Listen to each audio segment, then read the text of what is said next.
Good morning. Good morning, everybody. We're going to start in 1 minute, so I will invite everybody to have their seats. Oh, that's a dead silence. I really like that. So we can start earlier than in a minute. We'll start right now. Welcome and to our third Reach of the Moon tasting. And I'm going to do a brief introduction and introduce myself first. My name is Rodrigo Soto. I'm one of the wine producers of the region, and I'll be your master of ceremony today and the timekeeper, which is very important. I'm sure we're going to have a lot of questions and a lot of interesting things that we would like to discuss. Housekeeping, a couple of things. The seminar will last until 11:30. After that, you can exit that door over there, and if you make a right, the grand tasting will be in the lawn. So it's gonna be ready when we are done with the tasting. Bathrooms are behind these doors if everybody needs to use the restroom. There are a few restricted areas in the hotel. The permits are tough, so please let's stay where we're supposed to stay. I know it's going to be a lot of fun, but let's use those the allowed areas. And I think that's it. And also just want to thank the MacArthur's Place for allowing us to do this incredible tasting, and specifically to Mary Grace for organizing all this. This takes a lot of work. So thank you very much, Mary Grace. Yeah, and the team. And there's a lot of people behind this organization. This is a tiny and mighty little appellation. We all do everything. So please consider that as well. Next, I would like to give you a little bit of context of what we're doing today. Just share the vision of what Moon Mountain is about. In my preparation for this tasting, I ran into a very important document, which is called the Petition to Create a New AVA. It's a very thoughtful, very well written, very deep document that is presented to the TTB. As I read the document, I realized there was an incredible amount of research in prep to make this happen, and that's part of the reason why we're all here. This was done by a handful of producers in a very generous way.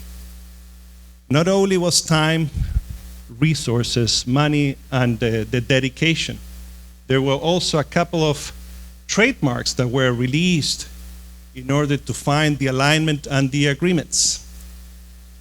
I think those things are very uncommon and speaks very highly of the higher vision of people that has a higher interest of making Moon Mountain a really exceptional and world-class appellation. So thanks to them, we're all here today, and we can share and build this community of Moon Mountain.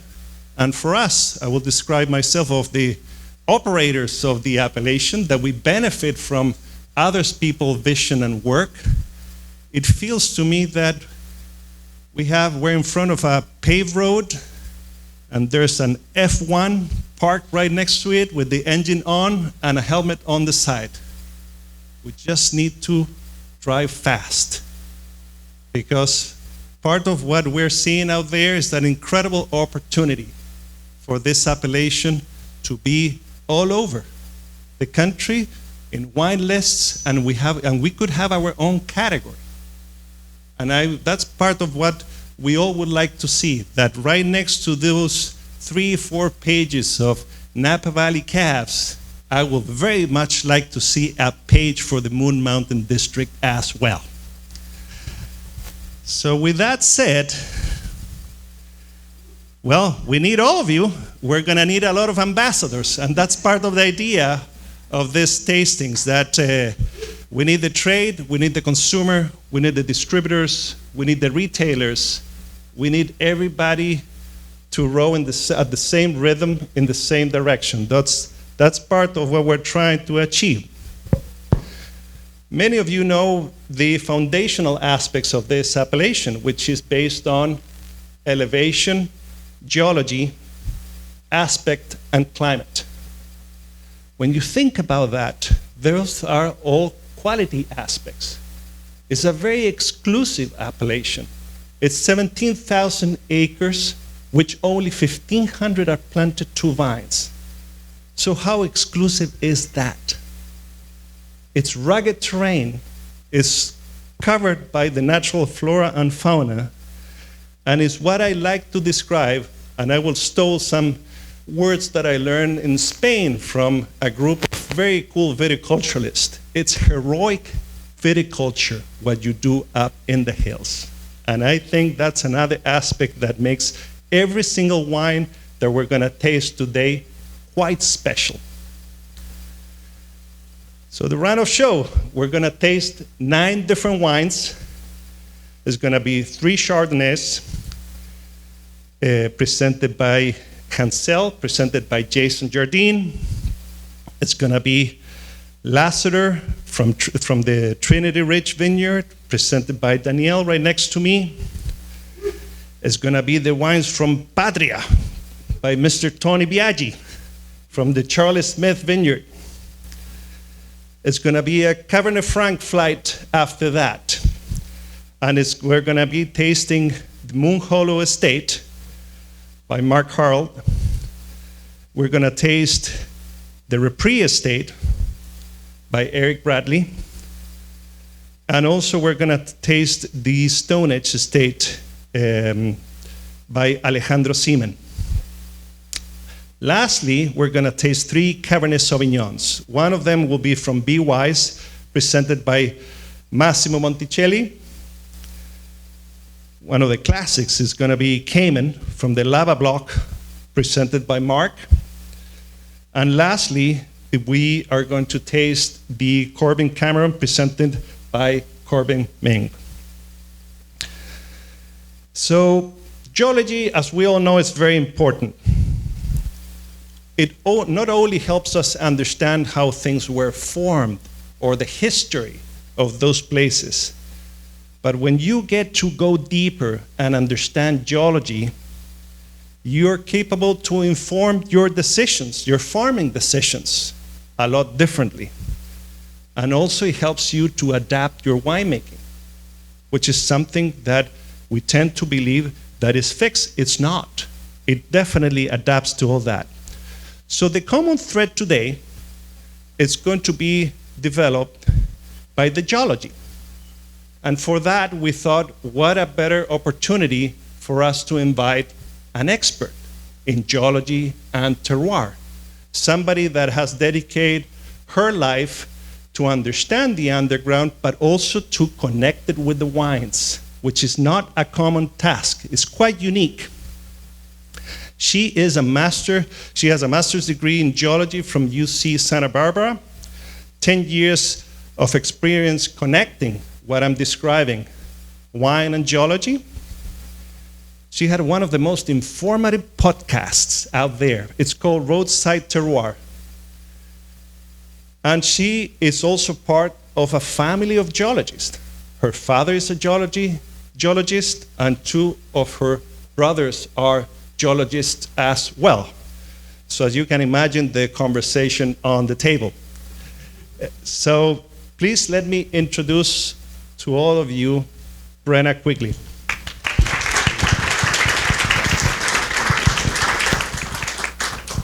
Hello, everyone, and thank you so much for being here. I'm so excited to be here and to talk about this really incredible region and to hopefully shed some light on the geology of it, but also to present you all with some new questions to think about. And I'm really excited to hear from everyone on this panel as well. As Rodrigo said, my background is in pretty straightforward hard rock geology. I have some experience in the kind of exploration world for mining, usually precious metals, and I very quickly kind of started getting interested in the world of wine. And so it's been about 10 years that I've been focusing really my whole life on connecting some of these dots between the geology and the rocks, which I love, and the wines themselves, which I also love, and which you all love as well. Okay, so I like to start everything off. We'll do a little bit of kind of a geology intro before we dive into the Chardonnays. But I like to start everything off by just kind of reminding us of the definition of terroir. It's a word that we all use often, some of us every day, and I think it's always good to kind of reground ourselves in what it means. So the definition that I like the best is that terroir is described as the complete natural environment in which a particular wine is produced. And so that's the whole thing, the whole picture, the whole big picture. It includes things such as the soil, such as the geology, the bedrock geology, the topography, and the climate. And I like to also include the human history into that as well, because it really, the things humans do with that site are often predetermined by what they've been given by the land. And so all of those things come together. Another actual technical definition of terroir is the taste of the wine, is this idea that the wine tastes of the place. And so when you think of it, there's this kind of innumerable number of factors that go into making one piece of the earth different than another piece of the earth. And there's not one thing you can point to, there's many of them. And the idea of terroir is that somehow we can sense that in the wines. And I think that that's, the most beautiful thing, I think, as we're just, I think Earth Day was last weekend or something, but I just think it's the most beautiful, most fun way to celebrate the earth that I can really think of, is that we can taste, we can travel through the world with these different wines. So now I like to say that because as we're about to kind of get into the deep details of, hard rock geology, I like to remind everyone that, rocks are important, but they're only one piece of this complicated terroir system. There's lots of things going on. But I will also argue to you that they're the first piece. They're the immovable piece. They're the piece that the rocks, the bedrock that's there, it is there for a reason that is hundreds of millions of years in the making. It's not random that there are different rocks in different places. The reason you see different rocks in different places is a piece of this story about what makes that little piece of the earth unique. And they also inform all of those other pieces. So soils form from actual rock. The mineral component is the starting piece for soils that support the growing ability of plants. The different types of rocks are going to weather and react to the environment in different ways, and they're actually going to control the shape of the landscape. That's going to control why you see steep cliffs in one place and why you see gentle slopes in another.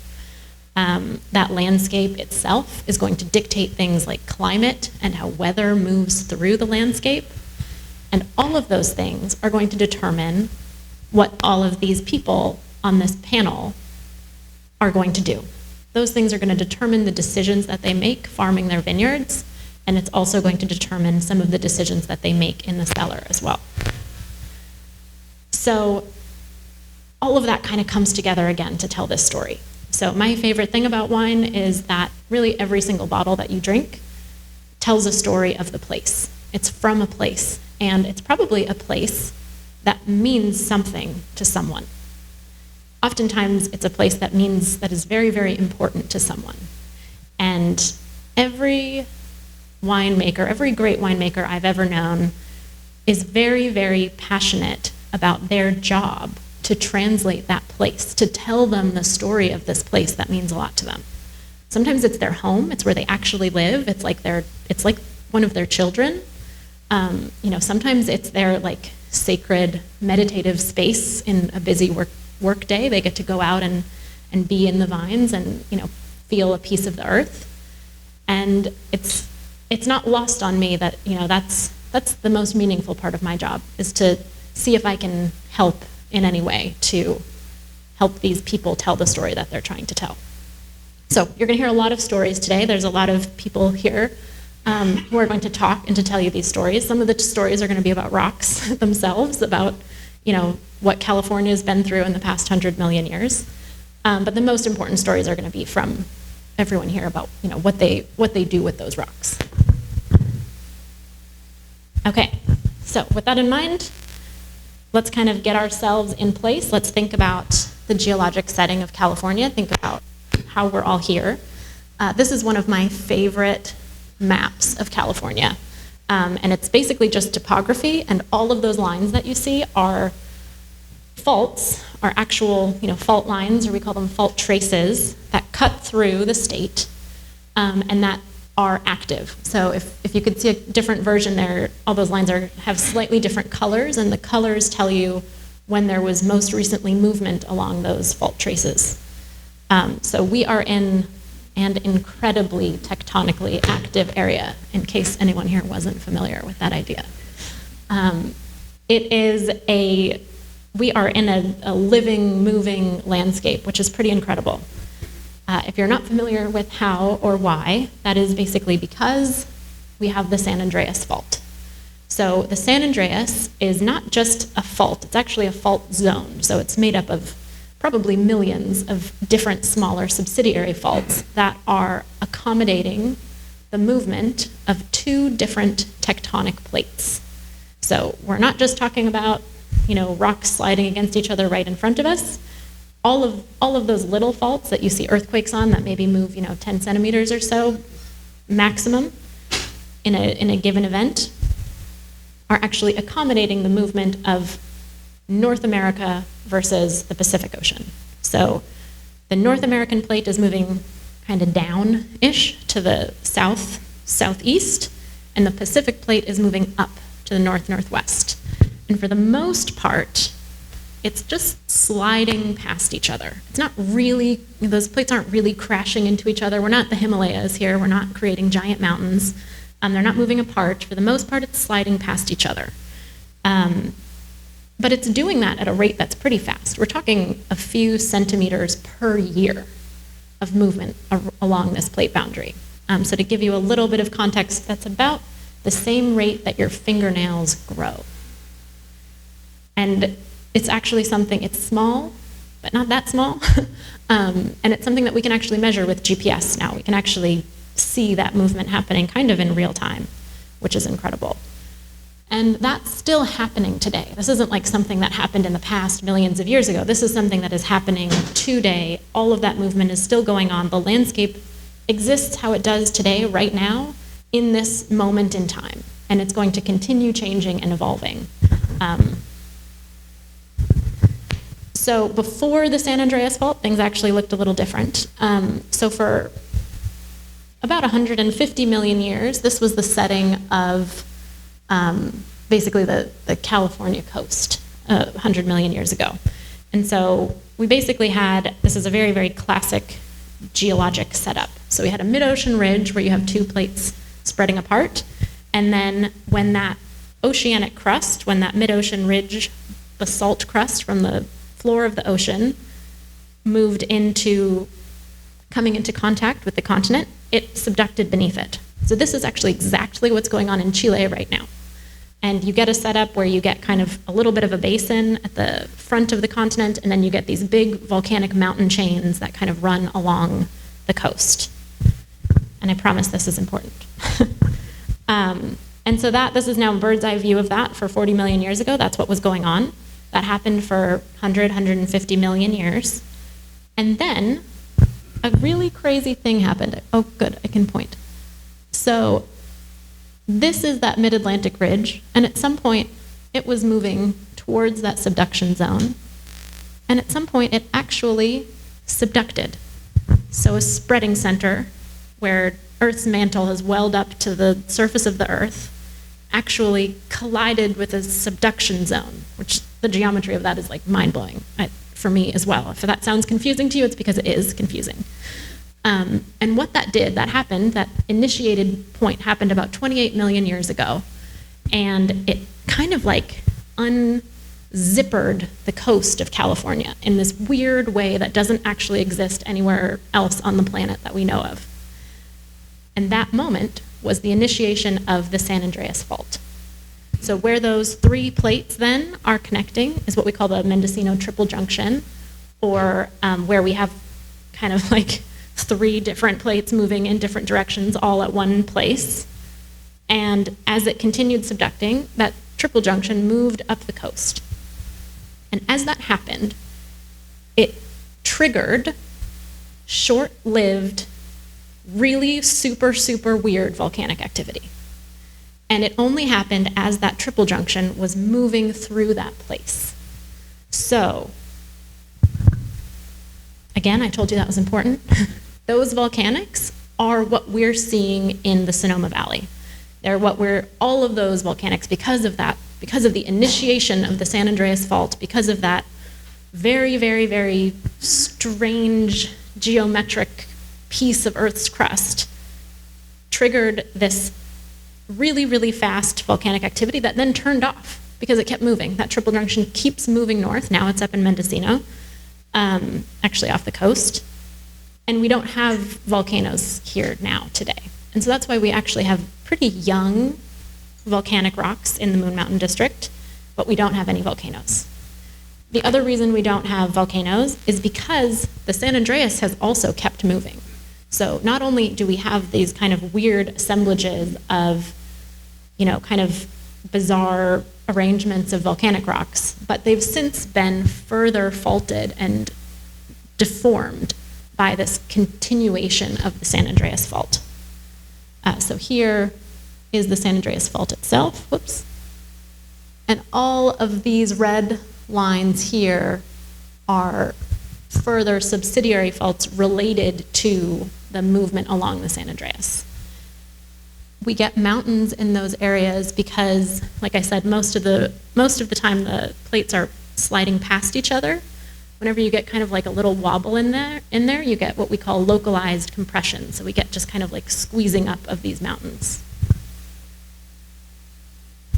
Okay, so we'll talk for a second about the geology of Moon Mountain, and then we're gonna see how that kind of presents itself in these Chardonnays. So again, we're talking about these young, wild Sonoma volcanics formed during the northward migration of the Triple Junction. It was short-lived, it was dynamic, and it produced a highly variable assemblage of volcanic rocks that were later faulted and deformed. In geologic map form, it looks like this, which is kind of a geologist's version of a hot mess. So this is kind of the southern part of the Moon Mountain District. Hansel, just to give you a little sense, Hansel is right around here. Monte Rosso is about here, which would put Moon Mountain Vineyard and Rapri right about here, and Cayman somewhere right above that. And you can see all of those different colors. Not only are they different types of volcanic rocks, but they're very different types of volcanic rocks. I'll explain this a little bit more later, but you often don't see things like rhyolite and basalt right up against each other. That's actually globally very odd.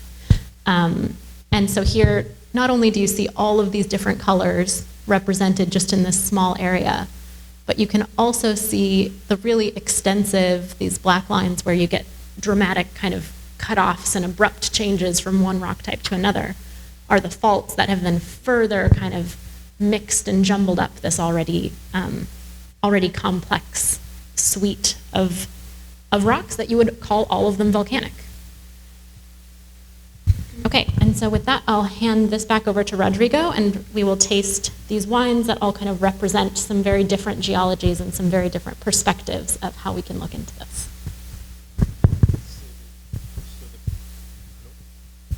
So what we're trying to do is that we're going to make a little pause. Let's taste these three wines, and they're going to be explained by the winemakers, and we keep it in the context of the introduction that Brenna just gave us.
Well, hello everyone, good morning.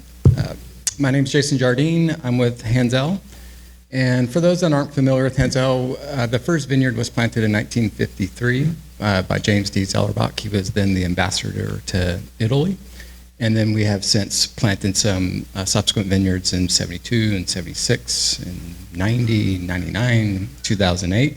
This Chardonnay is our heritage Chardonnay, so this is predominantly from the 1953, the 1972, and the 1976 plantings of Chardonnay. It's from the original Wente clone, which we still kind of keep going today whenever we plant further vineyards. It's always with this original budwood. Our Chardonnay, so the 2022, 22% of it was, I believe, 22% was fermented in new French oak, and then the 78% was fermented in stainless steel. The stainless steel portion rarely goes through malolactic, although we don't block it or control it, but it usually does not see any malolactic fermentation, whereas the 22% that was barrel fermented does go through ML. After about 9 months, those two portions get blended together, and then it goes all back to neutral barrels for another 9 months, for a total of about 18 months prior to bottling.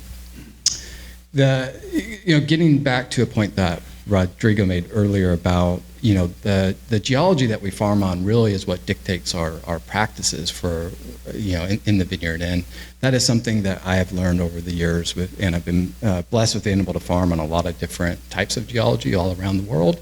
And one thing I will say about volcanic soils, and one thing I've noticed at Hansel, I joined about 2013, so I'm just getting into my 12th year there, is that they drain vertically very quickly. And so if you don't see a lot of compaction, soil compaction, and they tend to have clay is the other component to that as sort of your surface soil. So if there's not a lot of compaction on top due to a lot of variables, you will see any water sort of infiltrate into volcanic soils very, very quickly. So for me, one of our major goals is to get retention of water. Here where we have very little rainfall, we see under 30 inches on average every year at Hansel, and it comes in a very short period of time. So and this has been changing. This has even evolved significantly since I've been there over the last 12 years or so. Our rain is starting later in the season, so our summers are getting longer, and then our winters are getting shorter, and our springs are starting to start earlier. So, the vast majority of rainfall that Hansel sees is from late October to, say, March, and that's about it. So my goal, knowing how fast water infiltrates into volcanic soils, is to how do I retain as much of that rainfall as possible. And so everything we do in the vineyard is sort of trying to sort of guide our practices in a way to where that is kind of a key variable, to be honest. And then to go further into the season, volcanic soils tend to collect and radiate a lot of heat. And so here where we're farming in very dry climates in the summer with a lot of solar radiation at high elevations, another one of my goals for the style of wines that we're trying to create is to prevent as much radiation coming off of the soils as possible through the growing season. And so we do that by roller crimping and growing cover crops and not tilling and a bunch of other practices. But so the geology, I can't tell you that because I'm just not, this is not how I see wines. I can't say, okay, our Red Hill series soils creates this particular characteristic in the Chardonnay. I would totally be lying to you if I told you I could do that. I can't do that. But what I can say is the practice, the soils which lead specific vineyard practices do lead to specific characteristics in the wine. That I'm confident in. And then that's a whole nother seminar. That's right. So I'll leave it there because I know we don't have a lot of time. Yeah. Hi, I'm Danielle Langlois. I'm the winemaker for Laster Family Winery, and you have in front of you your second Chardonnay is the 2023 Laster Family Chardonnay from Trinity Ridge Vineyards. This is the first Chardonnay that we've ever produced. When I started my career in the wine industry a little over 10 years ago, I was not a huge fan of Chardonnay. but I came to find out it was just because I wasn't drinking the right Chardonnays. So at Lassiter, we had the Lassiters were very generous, and we took a really extensive tasting through lots of different French Chardonnays, California Chardonnays, where I discovered that the Chardonnay makes really, really beautiful wines. And so I'm really excited and happy to present the 2023 Chardonnay for you guys, which we have yet to even release. So, but Trinity Ridge Vineyard, we have two areas of the vineyard. One is the top where we grow the Cabernet and the Sauvignon Blanc. And then we have a back basin where we grow our Syrah and our Chardonnay. And in this back basin, it's kind of cool because it has, you know, the igneous rock characteristics. It has the ash characteristic, the volcanic ash characteristic, but it has a lot of built up what's called Spreckles loam, which is actually a combination of sand, silt, and clay, which is actually a beautiful porous kind of, not topsoil, but it allows, you know, when we're up in mountainous regions, the vines have to struggle because they don't have a lot of soil on top, and they really have to get down. The roots really have to work to get down. We have kind of a extra blanket up there because of it was a basin. It's going to collect runoff, and during rain events, the soil is going to kind of settle there before the water drains off. So we do have a nice little bed of soil for these vines to grow in. The soil is actually very acidic due to the volcanic ash. And I feel like one of the main things, the main characteristics that I recognize in all of the wines that we make up at Trinity Ridge is just this really great minerality. And I feel like that has direct correlation to both the igneous rock and the layers of rhyolitic tuft, which I just learned is the volcanic ash. So that's one thing I can see throughout both our Sauvignon Blanc, our Cabernet that we make from up there, and the Chardonnay. A great thing about the basin as well is we do get kind of warm weather up in the Moon Mountain range, and having this being in a basin that goes from about 1,100 feet to 1,300 feet is that our cool air collects at the bottom. So that gives us a little bit more time, and also having that nice 60 centimeters of the loam gives us a little bit cooler vines. The vines are able to cool off easier, and so we get to hold on to our acid for a little bit longer. So the goal with this wine is to, you know, be able to use that acid, but also hang the grapes long enough to make a nice, serious, beautiful Chardonnay that also has the mouthfeel. So you kind of walk that line of a nice, refreshing wine, but is still a serious, really rounded mouthfeel. So I hope you enjoy it. One thing I want to just point out as well is that in this beautiful handout that you all have, if you open it up, if you haven't yet, there's these really wonderful, beautiful maps where you can see the whole AVA and where all of these vineyards are within it.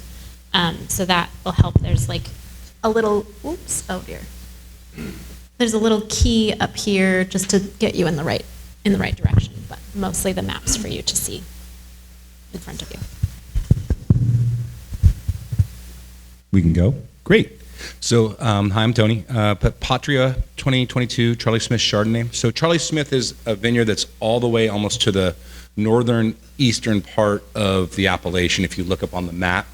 I've always wanted to make Chardonnay, but I've sort of waited until I found the right site. And I felt that if Kistler can do it, well, can't we?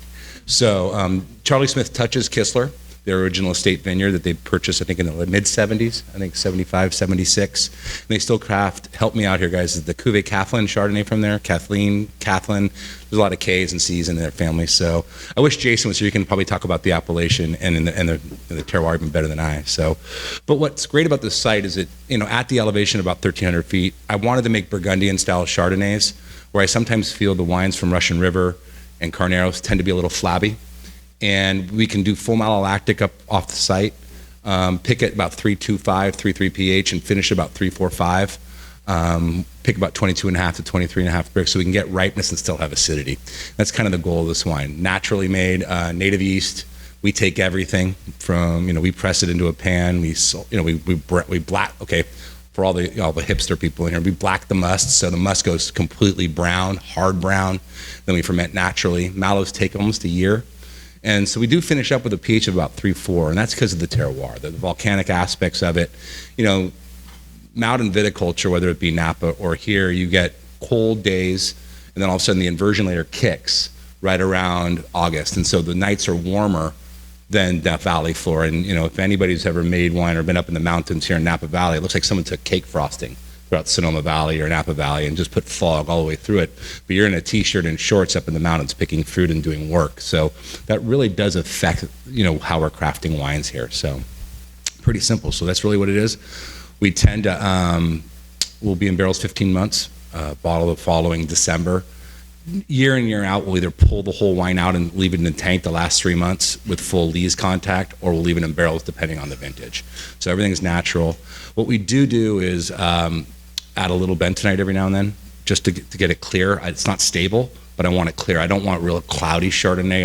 I feel it baffles the nose. I know there are a lot of Chardonnays on the market that are super cloudy, and I feel you don't get the precision of aromatics if you don't do a little bit of that. Spend some time in Burgundy asking questions, and a lot of the producers I love do add like maybe a quarter pound, 3/4 of a pound, just to get the aromatics to pop. But yet if you were to leave this wine in the heat for a couple days, this would throw a haze. And it's not filtered either. It's just, that's what we try to do. Simple as that. Really, it's a wine of the place. And Phil Couturier was farming this for years, organically farmed. And unfortunately, I lost this vineyard after the 23 vintage. It went to Hamel. So Hamel got at least the whole vineyard. So hope they do make a great Chardonnay out of there. So there you go.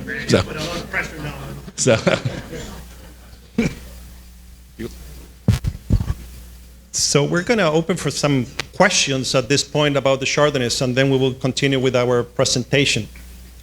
Are there any questions in the audience? There you go.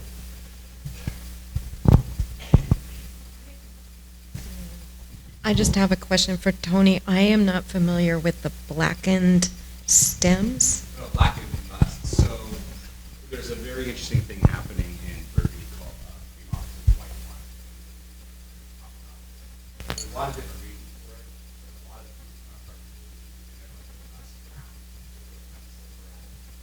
there's an enzyme in white wine called polyphenol fire. There's fermented out here. Why you still want that? Still all in the process. So now they're pushing it. You engage these rather than conversion. The white is going to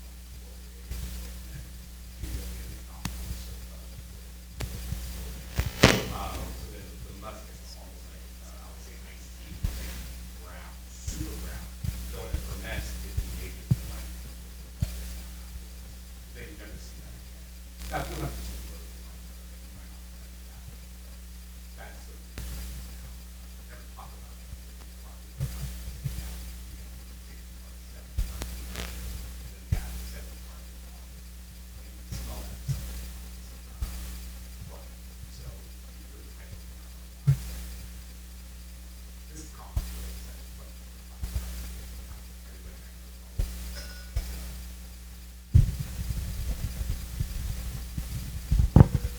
For each of you, how much does slope and just the directional facing of your vineyard affect your daily job? Well, I am not out doing the viticulture part, but it does affect my job in a way of I get a nice hiking workout when I go taste the grapes and sample. But the slope exposure, I mean, we in the basin, we have great sunshine at the top. We have a lot of heat and sunshine at the top, but that 200, 300 foot elevation drop allows us to have vines at the bottom where they have a much cooler temperature, and then the vines at the bottom are also affected by shade of the surrounding trees. So we will pick the vineyard probably, it's not that many tons, and we pick it, over 2 to 3 weeks. So it allows us to pick the top is going to be ripe first because it gets all that sunshine and exposure, and then the bottom will be picked last because it has the cooler air and the shade over it. So we get a difference in not only when we pull them in, but the taste and the structure of the wines, the acidity, the basics of the wines. Yeah, it makes a huge difference. We have at Hansel, we have southwest, north, and east facing slopes, and so it's quite remarkable the growing conditions just relative to the direction on the slope, but then also elevation in combination with that. So things like on the east side, I'll crimp that area first, and we'll let that sort of vigor go. But then later in the season, I'm less concerned about sunburn in that area and exposure to fruit. And whereas on the west side of the slopes where we have Chardonnay, I'm umbrelling the canopy, making sure I'm getting as much shade on the fruit as possible, really exposing no fruit to sun throughout the growing season. And I crimp things earlier there. And so there's just, it does really dictate almost everything in terms of the vineyard practices. Jason, you also talked a little bit about how the soil had totally different depths, whether you're on like the ridge or on the sides of the slope, which I thought was really interesting. Yeah, and we'll see. So we have really two different soil types and depths. So there's the Red Hill series, which is in front of me. Then we have a Rainer Montaro, which is a little bit more gray, a little bit less red. And that's way shallower. And that tends to be on the lower elevation. So between 400 and about 550 feet, that's where it's a little bit grayer and super, super shallow. That's where I'm more concerned about radiation because we have a lot of surface rock there. And so I have a whole different cover cropping and roller crimping system there, which I was saying I crimp there much later. So I'm actually going for the biomass and the mulch and that soil armor versus sort of incorporating fertility. And it can, just within 10 feet, our soil, the optics, the illusion of the soil change is very evident. Any other questions?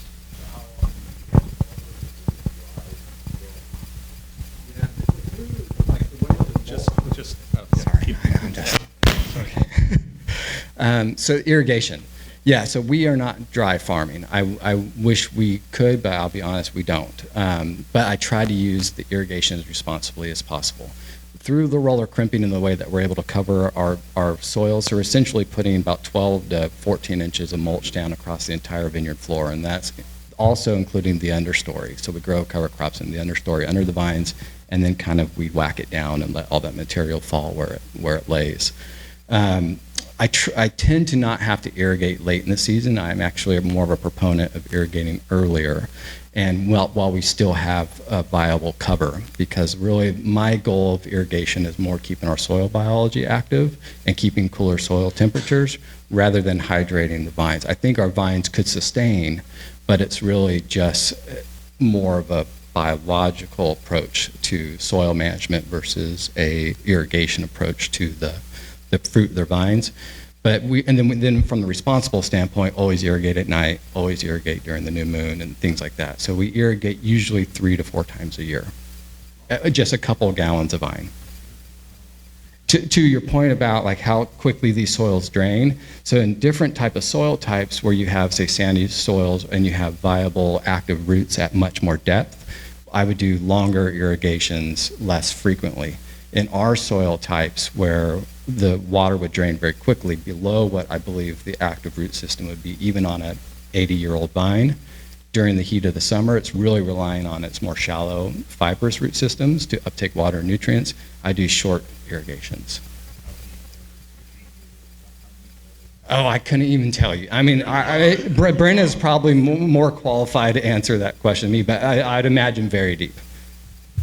It can really, really depend. I mean, there are stories that I've heard of vine roots going as deep as 10 meters.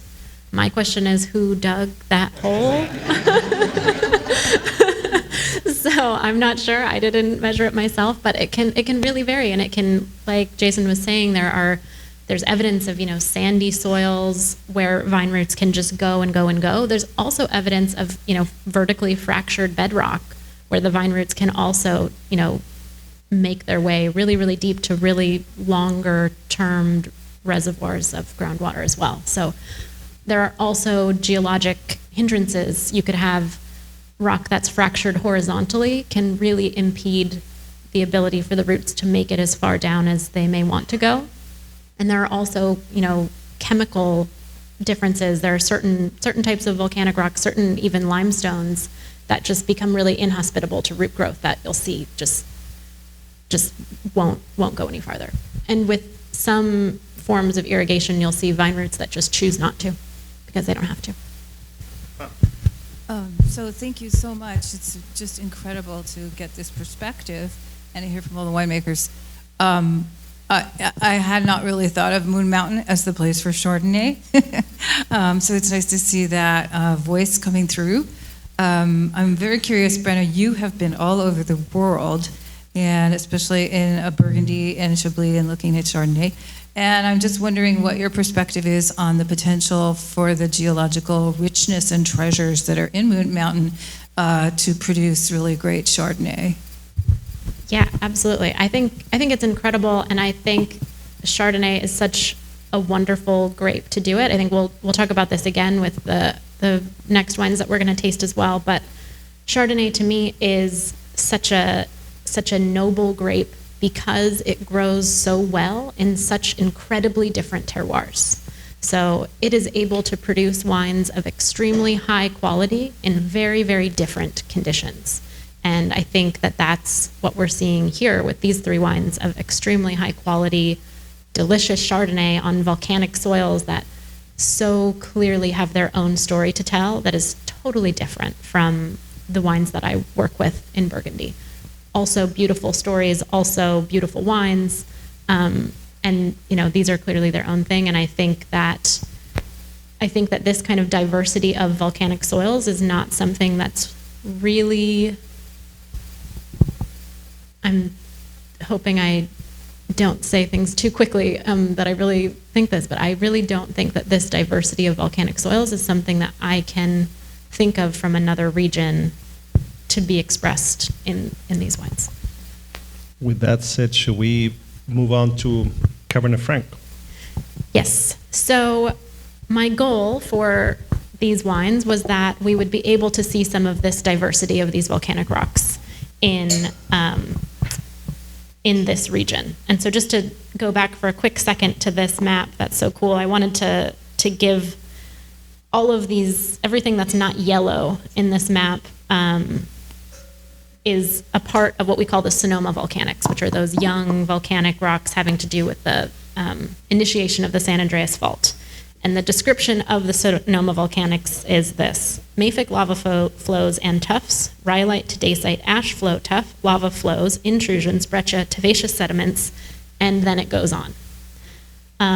So that's a lot of geologic volcanic terminology. So just to kind of ease us into the Cabernet Franc discussion and to give a little bit more context to that, we're going to do a very, very quick intro geology, volcanic rocks 101, so that you can take some meaningful things away from all of these crazy geologic terms. I love volcanic terroirs. I think they're so cool. There is something that is like the child in me that just thinks growing grapes on the side of a volcano is so cool, and the idea of active volcanism is so cool to me. This is one of my favorite photos from one of my favorite trips that I took. This is a vine literally grown on the slopes of Mount Teide in the Canary Mountains on Tenerife. And that is just basalt underneath it. That is just like chunks of basalt that volcano erupted probably less than 1,000 years ago, just yesterday for us. But there is a lot of variability that you can get. So when you're thinking of volcanic terroirs or volcanic rocks in general, the first thing you want to think about is that volcanic and igneous are not the same thing. So igneous rocks are anything that forms from a melt. So anything that forms from molten rock is going to be an igneous rock. And very simply, we break those up into two camps.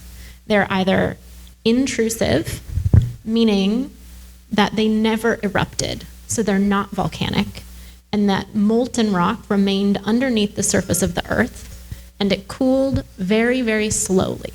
So slowly enough that individual crystals could grow and kind of interlock with each other. great example of that is granite. You can see these crystals with your bare eyes. You can see not only individual crystals, but you can see them locking together. So if the rock is actually volcanic, it's extrusive, meaning that that molten rock erupted and cooled practically instantaneously. And so it did not have time for all of those crystals to grow. It maybe brought some crystals up with it that had already cooled, but the matrix, the majority of it, is going to be kind of like a blurry haze of stuff that didn't really cool and crystallize, but like froze. And it'll be a big mix of stuff as well. So the next thing that we do for these volcanic rocks is we split them into two camps. There's obviously a lot more complexity to this, but in a very simple setting, we have mafic volcanics. This is like Hawaii. So here you have, they can be really, really super big, but they're actually going to have more gently sloped sides. And when they erupt, they're going to kind of erupt like honey. Like the lava's going to flow. It might like sputter up a little bit at the top, but the eruptions are actually going to be relatively mild. You could, you've seen pictures of people standing next to volcanoes in Hawaii and kind of like watching the lava flow in front of them. The reason for that is because because it's the chemical setting is what makes the difference. So the reason that you have that honey lava is because the material, the chemical composition of the material being erupted is really, really high in iron and magnesium and very low in silica. Silica is very sticky. Iron and magnesium is runny. The opposite end member of that then is going to be something that has low iron and magnesium and very high silica. And those eruptions are like Mount St. Helens. You do not want to be standing anywhere near Mount St. Helens. They don't have the ability to kind of flow, and instead the version of those volcanoes erupting is a whole side of it blows off into a huge explosion. We'll talk more about those details, but just to kind of give you a sense of that. So when we break all of this down, we think intrusive or extrusive, and what is the chemical composition? Obviously, this is very simplified, and so there's a whole bunch of stuff that goes in between mafic and intermediate and felsic, but these are kind of the simple terms that you might run into when thinking about these settings. And then we have a whole range of terms for the textures that we see with these kinds of explosions. So things like porphyry, this is a porphyry, and so that's where you see these big crystals within more of a fine-grained matrix. See things like pumice, it gets really, really bubbly. See things like obsidian, which is kind of your trick. So most of those mafic kind of basalty things are going to be really dark in color because of the iron and magnesium, whereas the rhyolitic types of volcanic rocks are going to be light in color. Obsidian is your like trick one. So it's actually rhyolitic. It's actually almost all silica, but it's just frozen really, really fast, and it's just impurities that got caught up in it, making it look dark. But so these are all just textures that have to do with how the rock was erupted. So it's like a lot of volcanic terminology to throw at you very, very quickly. But the point of that is that all of those things are going to affect the soil that is able to develop from those different rocks. So this is a piece of granite, so we're cheating a little bit. But if you think about something that has these interlocking crystals, when that rock starts to weather and break down, some of those minerals are less stable than others, and they break down, they weather into clay and iron oxides, and the other ones just fall apart.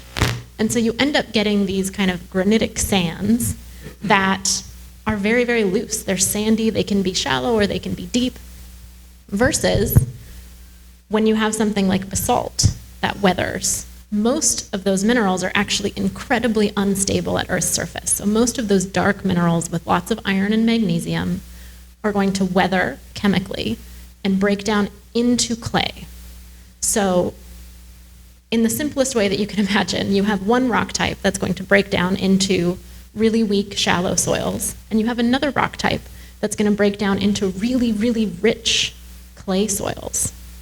Both of them can be rocky and whatnot. And then if you look more deeply at some of the differences of that, if you think of these textures, you're basically just adding an infinite number of ways to vary the formations of those soils. And the way that those soils form is also going to be affected by the climate and by the weather of that specific site as well. So this is where it's like the jumping off point for the infinite number of possibilities of soil types that we could produce.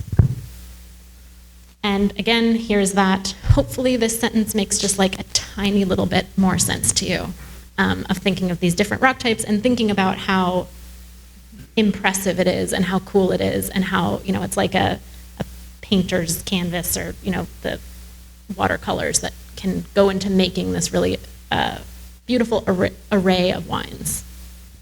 And so with that, we'll think about some of the Cabernet Francs.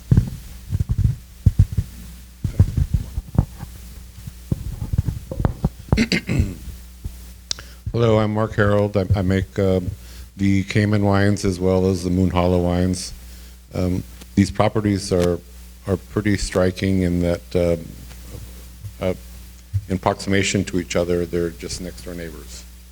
But the soil types are completely different. The Cab Franc that you're trying here from Moon Hollow, the vines are about 8-9 years old and fermented in a warm setting, short ferment. I like to press them off in the first 2 weeks with a little bit of oak. So we're talking 40% new oak on these wines. What I find interesting with the conversation that I'm hearing is every vineyard has a soil signature based on rocks. But I'd like to add something else that I think might be a contributing factor in the wines that you're trying, and that is the soil biome that is a signature of that site. So I look at the soil as a substrate and a niche, if you will, for microorganisms that help break down organic matter and make them available. So I find that all quite fascinating. Any questions? Not yet. Not yet. Sorry. That's also another cool thing that can vary by the vastly different, chemical settings of these different rocks. Can become host to very different, microbial populations, which there's some early but interesting research about coming out right now. Hi, I'm Eric Bradley. I make the Repris wines from Moon Mountain Vineyard. We are a neighbor of Moon Hollow and Cayman. So as you're moving north through the AVA, we're their neighbor to the north. Elevations are 1,800 feet or so at the top, about 1,000 feet at the bottom. Predominantly either western or southwestern facing, so a lot of late afternoon sun. On the Cabernet Franc side, we have vines that are planted at the very top of the property at about 1,800 feet, as well as a cluster of plantings that are down around 1,200 to 1,400. What you're tasting here today is our 2021, and that comes from a very specific block called our football block. And that starts at around 1,200 feet and goes up to about 1,400. A lot of clay in this particular block. We have a combination of rootstocks, 3309 and 1103, that make up this planting. And the clonal material is all 332. It's grafted on top of that. The original plantings go back to the 1960s. This particular block was developed in 1997. What's unusual about this site, we have almost 12 acres of Cabernet Franc on a 70-acre vineyard. And the whole property is about 450 acres, and the vines are not, or the blocks are not contiguous with each other. We just kind of go with the terrain, but this particular block holds its acid for Cabernet Franc in an unusual way. One of the things we generally fighting with Cabernet Franc is this like really specific spot where if it's in a spot that's too hot, doesn't tend to hold its acidity unless you pick it really early. If you pick it really early, then you're walking the kind of tightrope of, does the vegetal character, the herbaceousness of the Cabernet Franc define the wine that's made from it? So we're trying to walk this very specific tightrope, get it enough sun, but also pick it before it loses acid. In this spot, I don't have to worry about the acid part. So it's really a blessing, but it makes it unusual. These wines tend to go in the bottle with pHs around 3.5, which makes them very stable and age-worthy. Wines that were made off this site back in the 1980s by Jeff Baker are still drinking very fresh. So we're very fortunate to be in this spot. Eric, the geology from just the maps of this vineyard is so wild. It was that area of just kind of, there's all of these different types of volcanic rocks and they're faulted all over the place, and it felt like it had everything. How does that, obviously you're not coming from the geology perspective, but does that, hearing that about the maps, what does that mean to you when you think about the property? It kind of confirms what I know anecdotally. Mm-hmm. Thank you. I've been farming and working this site since 2011. I've been, generally in this area on Moon Mountain since 1999. And the variability on these sites is kind of never ceases to amaze me. We can just go from blocks that are contiguous that behave completely differently. And it's part of the magic, as Rodrigo kind of spoke to early on in his introduction. On a 70-acre vineyard, I've got the ability to layer all these different parts that are so different from each other that you end up with those mosaics that almost have a symphonic effect if you do it well. So it's a fun place to make wine.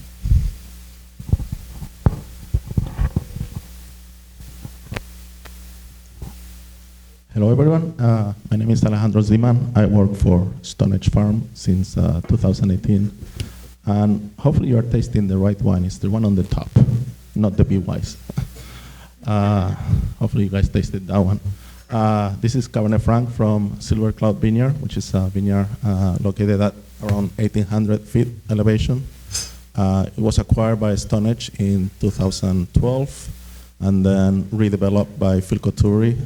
So really the youngest block, the oldest block is 2015, so relatively new vineyard. And it's a big property, 160 acres, but only 18 planted, only Bordeaux varietals. We focus on Bordeaux varietal wines, and 2.5 is Cabernet Franc. And the one you're tasting is coming from all three blocks that you see in the map, 1, 2, and 8. They were all native fermentation back in our winery. And one thing that related to the soils that I really appreciate in these wines, not only the Cabernet Franc but the other varietals, is the acidity that I come with. Even in hot years, we rarely have to adjust the acid, or we rarely have to do any tartaric addition on any of the blocks coming from this specific site, which is great. I love that. Less work for us. And full disclaimer, our focus, as I say, is to make Bordeaux blend. It could be, depending on the year, what we get from each varietal. Some years will be more focused on Cabernet Sauvignon. But in years like 2021, we were very happy with our Cabernet Franc, and it became 25% of our final blend, which, if you guys wanna, we will pour it outside in the tasting outside. I welcome you to taste and see how this works as a blender. Let's see what else. So I know we're talking about geology and how different it is, but even with its Silver Cloud, there is such a variability that Phil calls organized chaos, and it's very. I suspect even within a block there is variability. And an example is when you walk from the Merlot block, block 9, to the neighbor block 8 or 10, which is Cabernet Sauvignon, you see the change in color of the soil. It goes from a black clay into a brown reddish clay. So it's amazing how just a couple of feet apart things change so dramatically, which I think makes it also more exciting for all of us.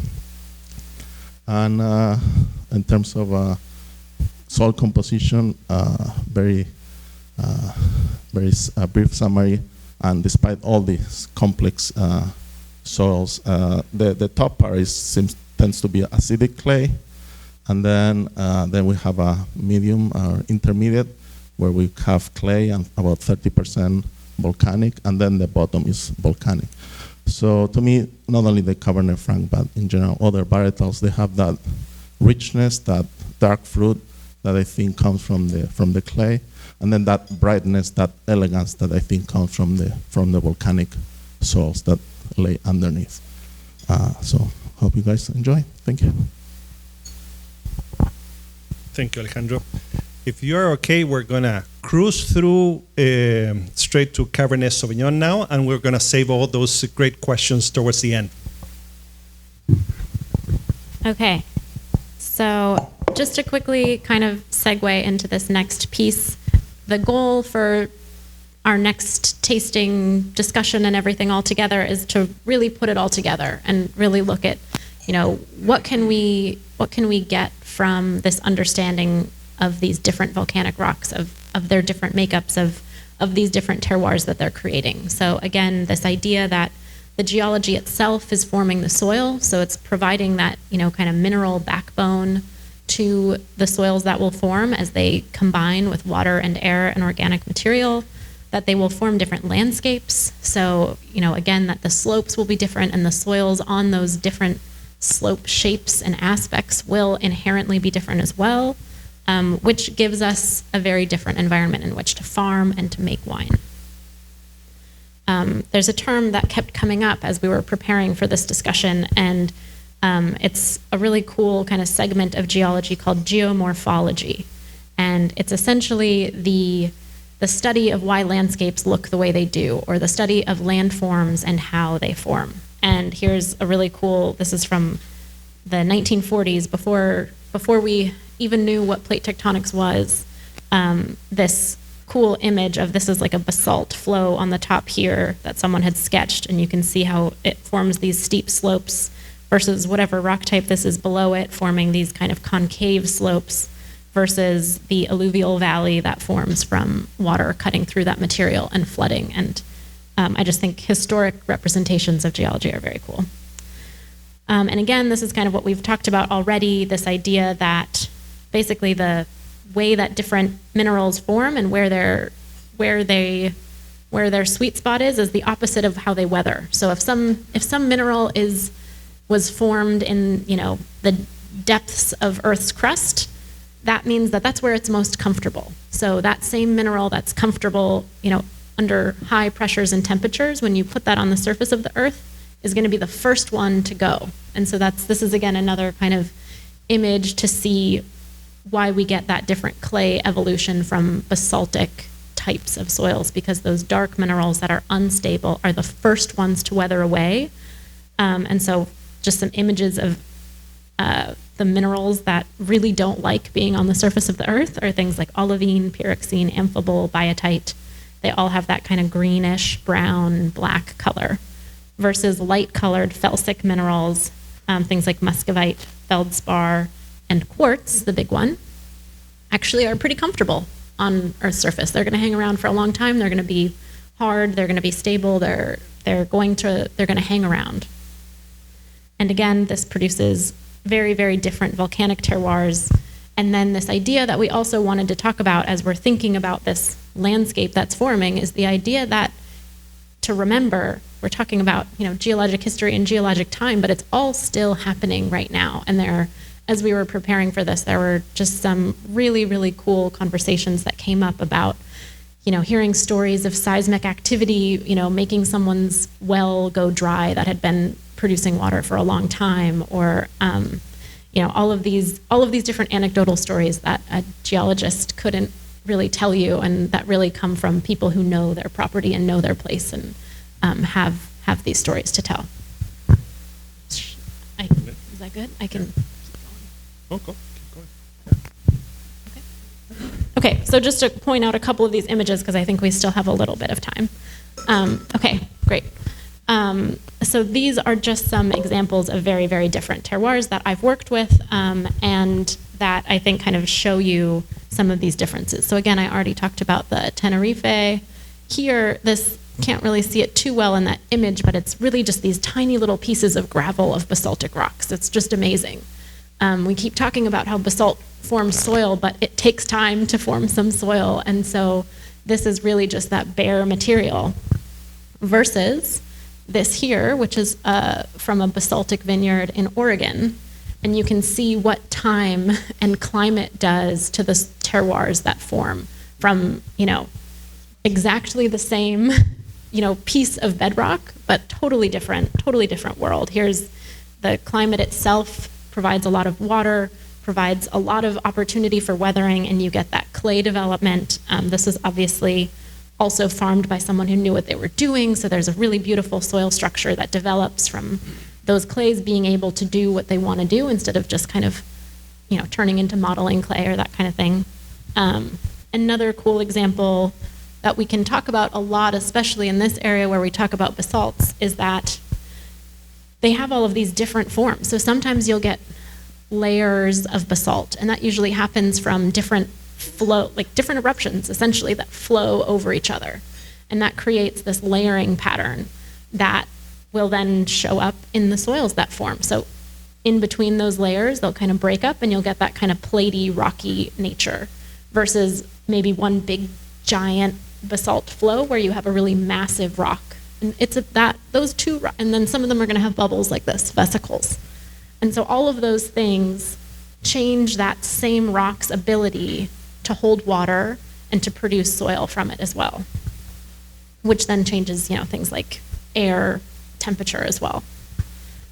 Here is some intermediate andesite from Napa that produces these just really beautiful deep soils. You kind of get like the best of both worlds. And then this is from Quintessa, from some of the work that I did with Rodrigo a few years ago. Just the most incredible example that I have of just pure white volcanic ash. This is kind of the fluffy version of that volcanic ash, but right next to it you can get volcanic ash that's been welded, which essentially means that something else erupted on top of it and it got squeezed when it was still really hot, and you have exactly the same rock, but in one it's really like fluffy and airy, and then the other one is like cement. So again, two totally different things. And these are things that here's just a few standard things that we know from basaltic terroirs, but these are the things that really take a great producer, a great grower to harness and to understand. All right, and with that, we can taste our last three wines. Hello, my name is Massimo Monticelli. I'm with Be Wise Vineyards. We've got our Cabernet for you to try, and it's our vineyard borders were right below Monte Rosso. So if you're not familiar with foreign languages, that means Red Mountain. No, we have a lot of red soil, but we actually have a lot, like we were saying earlier, we have a lot of different soil types. We have the pure red volcanic. We actually have the powdery, ash. We got everything in between. It just depends on where the vineyard is. And I personally love the red soil. It's just something that I've always really liked. But even then, it's like, we have about 15 different blocks on our property for Cabernet, and they're all about 2 acres each. And it's something that, I have my favorites every year, but they're not the same every year. And so it's not just the soil, it's the aspect, in this wetter year or this cooler year or anything like that, that soil seemed to perform better. And that's something that I find really interesting and fun, because it's something that you can't just go like, oh, this is my favorite and that's it. No, nothing else. It's like, no, I have my ones that, okay, this is my favorite most of the time, but not consistently.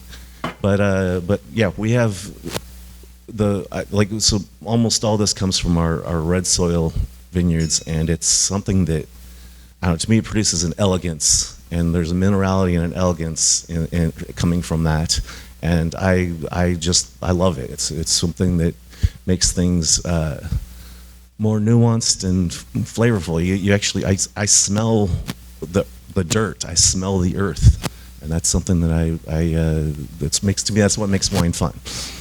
Okay, that's all. Thank you. Hello again.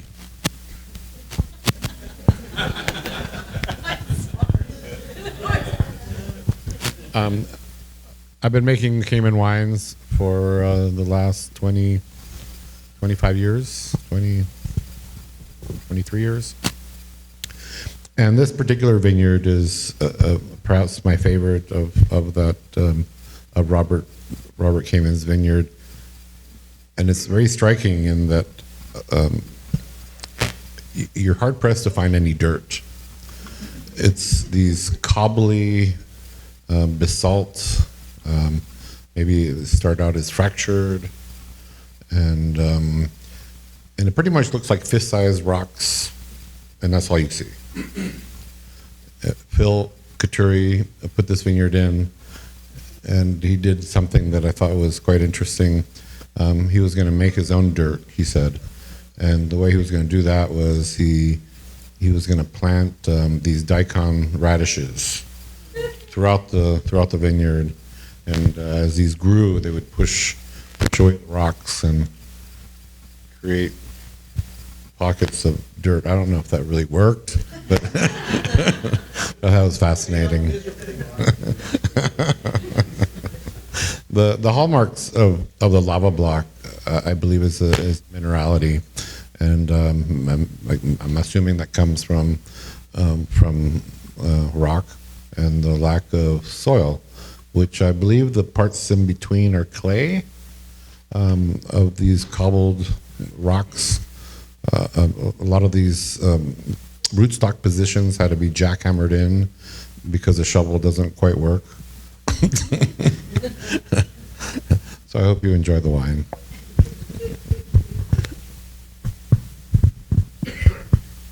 Thank you, Mark. And our last wine with Corbin. Hi, everyone. I'm Corbin with Corbin Cameron Wines, and we're basically on the ridge of the mountain. And if you want to take a look at your maps, our vineyard is, I believe, below the O and the U in the word mountain. But anyways, we're at about 2,300 feet, so we're the highest vineyard in the AVA itself.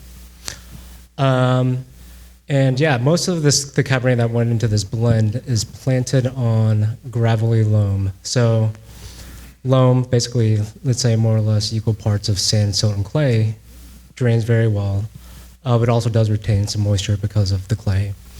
But yeah, so when it's gravelly loam, there's a lot of rocks in the loam itself, or in the soil itself.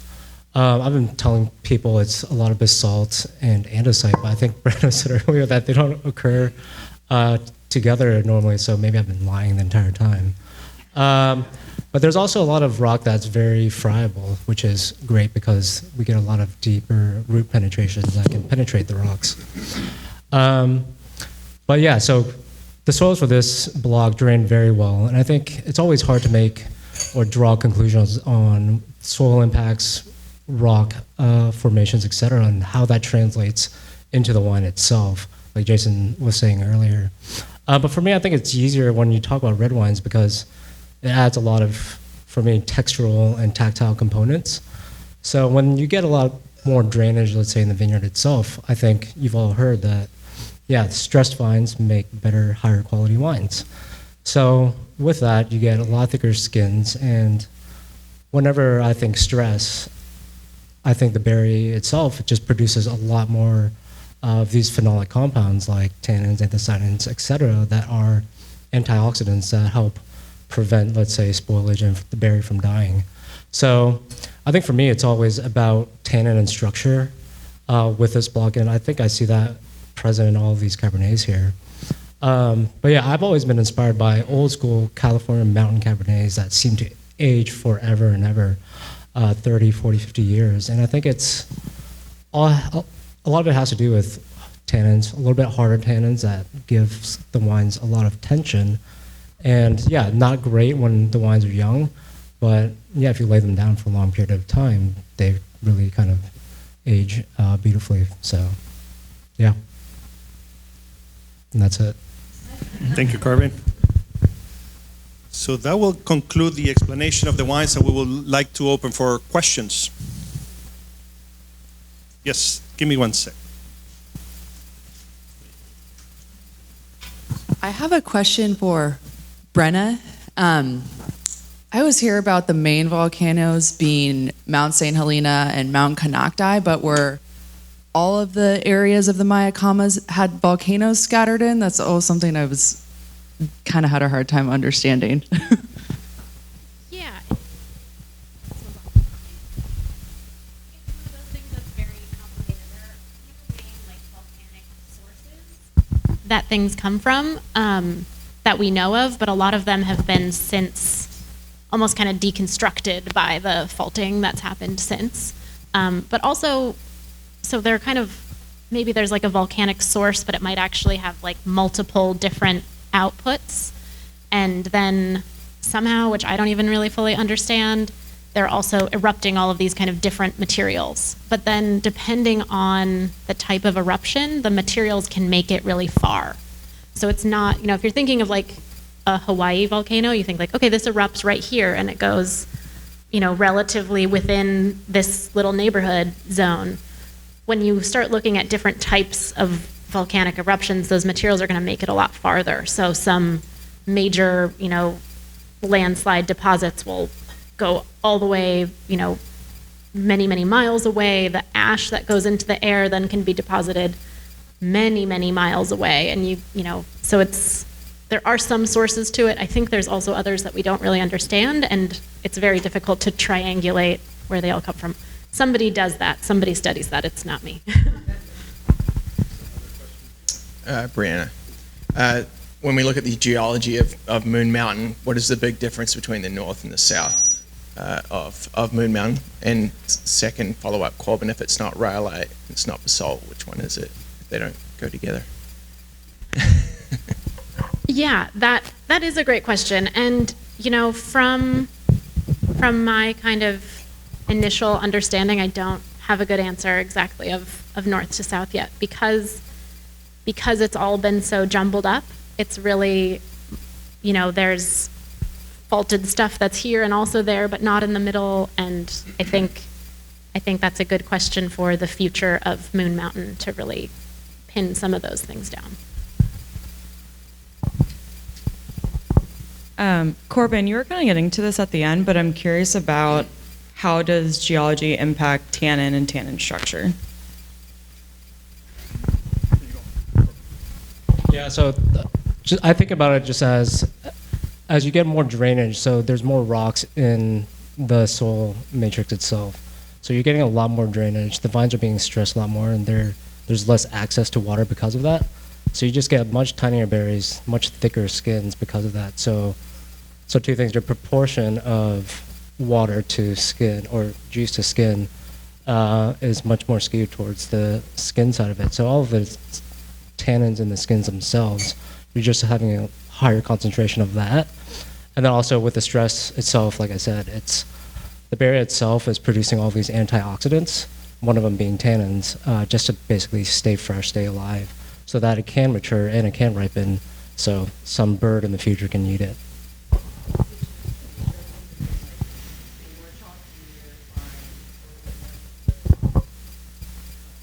Yeah, no idea.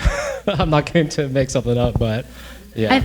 I think it absolutely does. I think that's another thing that we could have we could just start all over and go through the wines again. I think there's a whole world of people just understanding connections between specific kind of tannic shapes and structures with wines and where they're coming from. And it's really cool and really good question.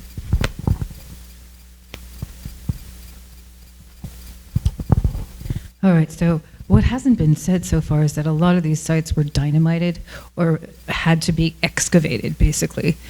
You kind of sold the lava block excavation with the radish story. But I mean, it was a huge endeavor, right? It was very expensive. It was wildly, I mean, some people thought it was crazy.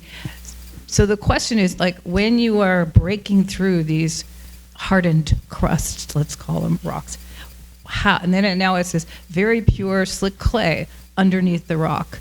So how do you even know what you're going to get, and how do you even know to go there and to go through all that excavation work? I can't say that I know how they knew what they were going to get, but I think that the story of, you know, creating soil, which Phil did in many places, which is really kind of remarkable as well, is very smart. And I love the daikon story as well. I mean, basically, so, right, if we think about what soil is rock that has interacted with water, air, and microbial life to produce soil. So when you think about, like, take the dynamiting out of it, but think about roots that go really, really deep. They're going beneath this, like, top soil on top, and they're living within the fractures of these rocks. And so what's happening is there's actually little films of soil, little films of exactly what I just described, a mineral component or an organic component, water and air, in, you know, millimeters along the fractures of the rocks that are able to support plant life. And that happens without, you know, dynamiting anything. What you do when you blow something up is you create more surface area. So along all of those surfaces, and especially if you're introducing more organic material to that, you're basically giving the opportunity to produce soil, not necessarily to produce deep topsoil, but to produce enough thin layers of soil to support life, which it seems like they've been successful at doing. Answer for you about the lava block. Didn't know what the fuck we were doing. It seemed like a good idea. We had a herd of cows out there for 20 years eating wild oats. Between lunch and dinner, Phil and I smoked a joint. We went out there and said, oh, I have extra money. Let's make a vineyard. It looks like it has great maritime influences. The slope is great. And then he dug a couple of exploratory pits, and we doubled our budget. And that was very elegant. But the truth is, it's like, what do you want to do between lunch and dinner? Oh, let's build a vineyard here. And only then did we find out the uniqueness, because it's unique to all our property. We have a lot of basalt on the property. I mean, there was very little dirt when we started, and Phil built a lot of dirt with daikon radishes and all this other stuff he plants. But that one section has the most absurd amount of rock. The guys hated putting it in because they had to jackhammer every plant in. And the rule of thumb was anything bigger than your head you take out. That was 80 ton of rock. And then the rest of it was as far down as you went. My question is that's what happened. We didn't know what we were doing. It just seemed like a good idea.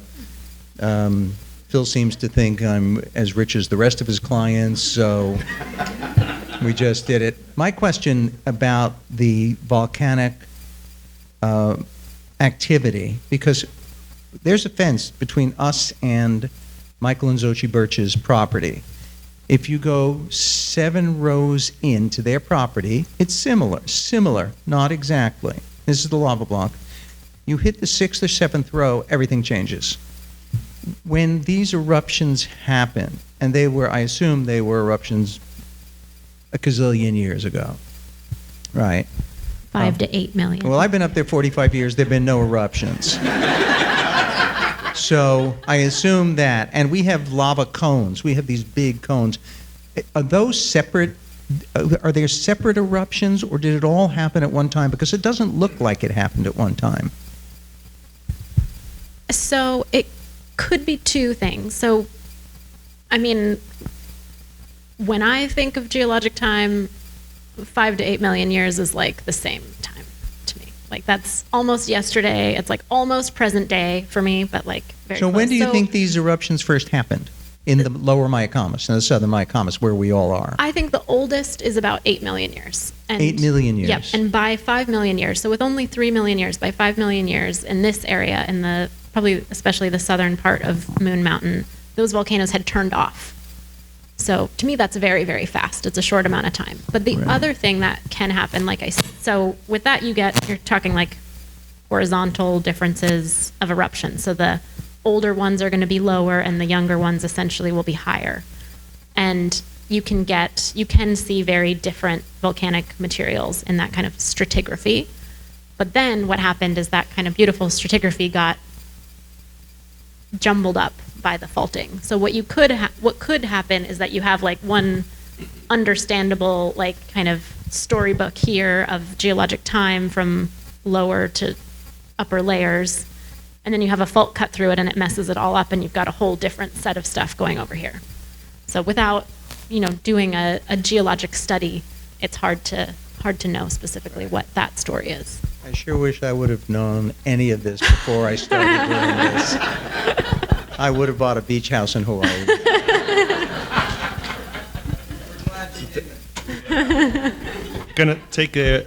We're gonna take the last question, and then everybody's gonna be outside as well, so we can continue the conversation in the tasting. Thank you. Two-part, very liberal arts major question for the geologist. Are there any rocks up there that maintain more heat or retain heat, and does that affect the growth of or the outcomes of the grapes?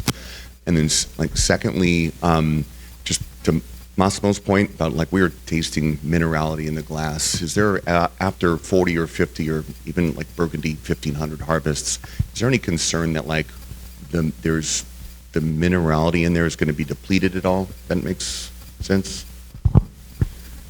So yes, there are definitely different. That's a major piece of even just the color of the rocks and the color of the resulting soil is going to hold heat differently than others. Lighter colored rocks will also reflect heat as opposed to absorb it. So reflect heat actually back onto the rocks. So thinking more like rhyolitic, whiter soils are going to reflect heat onto the grapes versus the absorbing of darker soils.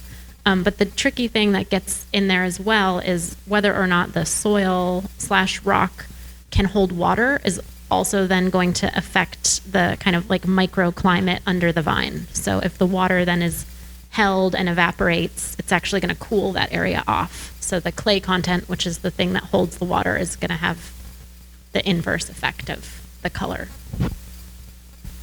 With that said, sorry to interrupt, but with that said, I want to thank you, Brenna, for this very in-depth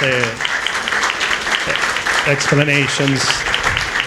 This was brilliant. And all our panelists are going to be outside showing their wines and a few other wines as well. I want to thank you, everybody, for being here. I mean, all the panelists, thank you very much for sharing your wines, your knowledge.